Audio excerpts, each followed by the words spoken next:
I'm Lanikia, and you're watching What Happened on the Soaps. This is the Young and the Restless edition. Today is Wednesday, August the 2nd, 2023. On a scale of 1 to 10, I'm going to give it a 6.5. It was a solid episode. Like, I enjoyed it. Let's get right into it. Um, First of all, there was a lot of moving around today. It was the same people, but they just kept moving around to different people. So we start off with Chance and Sharon. He comes to Crimson Light and he has a picnic basket. He wants to take her out on a little date. It's cute. It's cute.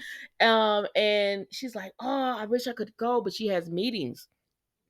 Because he says, "I'm gonna get busy soon. You're really gonna get busy once y'all go into full launch of this new company. And I just want to spend as much time with you as possible." But she has a meeting, so she can't make it. So, that leaves him stuck out. Now, while this is going on, we see Summer. Actually, we see Jack and Diane in bed, and they're happy about their first day as a married, first official day as a married husband and wife, and they're excited about that. And so they go downstairs and they see Billy. He says it's time to start getting the plan underway to see what Ashley wants is trying to do with the company. And they say, all right. So then the next time we see Diane and Jack, they're in the office and Summer comes in.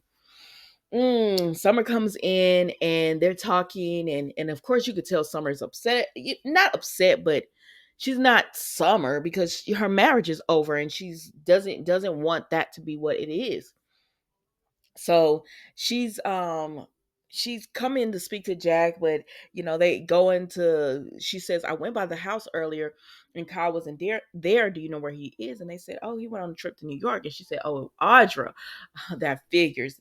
And they were like, "What? That's his boss. Like they work together in new media." She said, "Oh, you don't know? He's sleeping with her." And they were like, "No, Summer, don't make those kind of assumptions." She said, "Oh no, he told me. He freely admitted he's sleeping with her." And so she said, "You know what? I gotta go." So she ends up leaving.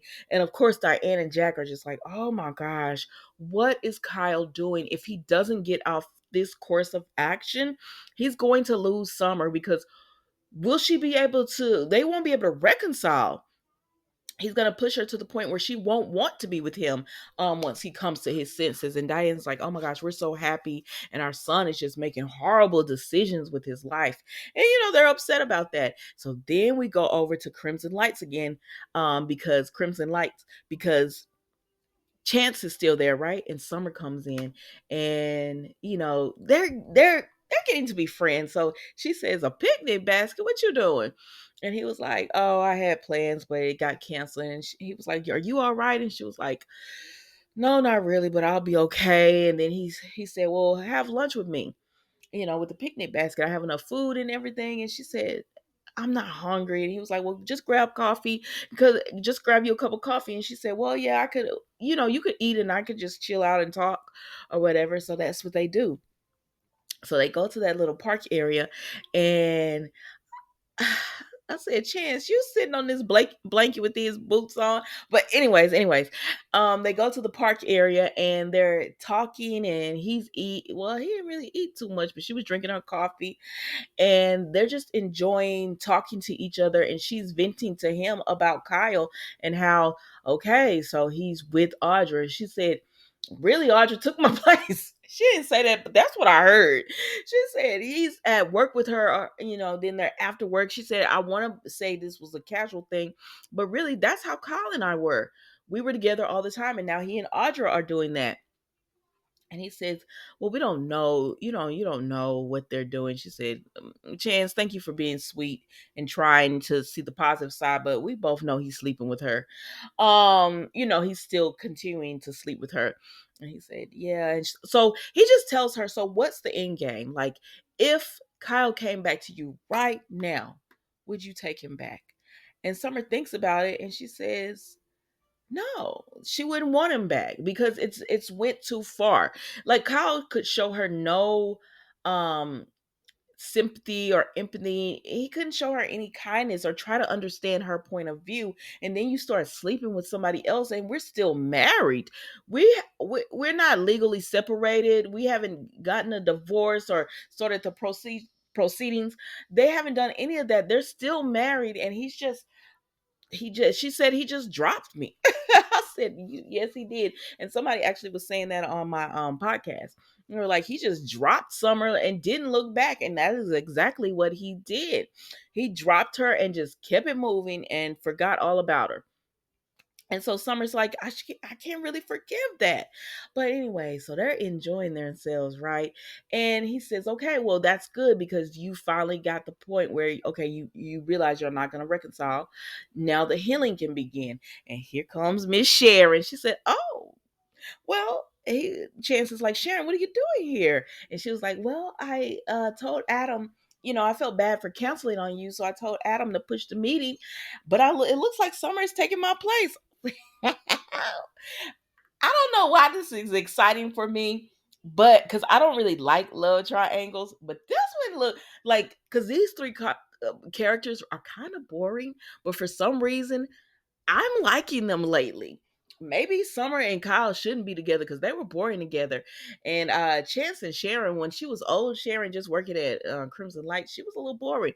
But new Sharon, that's really a corporate business owner, she's fun. And so I said, it's about to be a battle over Chance. Oh, I'm here for it. So anyway, Summer ends up leaving. She tells Sharon, "Oh no, I have to go to work." And Sharon says, "I'm sure Chance packed enough food. Come on, eat with us." And she said, "No, I'm gonna go ahead and go. I have a meeting." And so she leaves, right? So Chance and Sharon talk, and she says, "How's Summer?" And he tells her, he updates her, but he says, "Enough about Summer. Let's talk about us." And so they trying to still doing their romance. But as she was leaving, Summer looked back. And she looked at Chance and Sharon enjoying themselves. And I don't know what that look was. Maybe she's looking like, I wish I had a guy like that, or maybe I deserve something like that. Somebody who wants to see me, who plans things for me.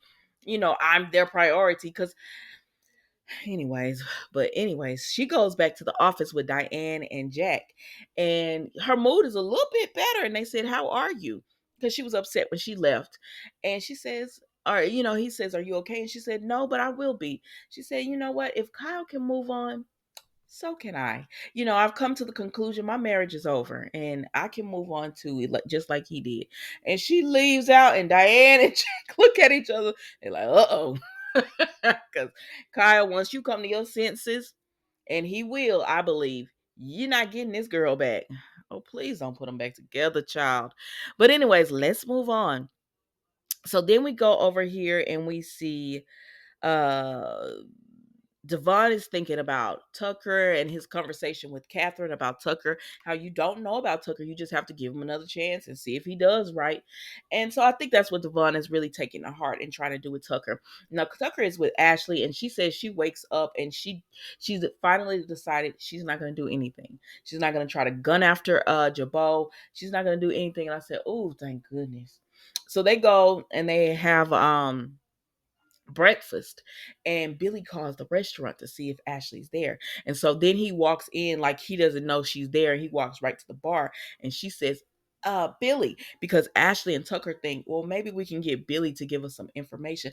I say, if you was gonna leave the company alone, just leave it alone. Have no plans for it. And if the Jabot crashes and burns, then come and swoop it up. But there's nothing else for you to do. So anyways, Tucker leaves and he goes over to Devon's place, and he talks to Devon, and Devon says that he's concerned about Ashley and Abby's relationship. He says he realizes that Tucker is not pushing Ashley, and he also Abby also realizes this as well, and so now she's starting to become frustrated with her mother because she realizes it's her fault that all of this is going on, and she's upset about that.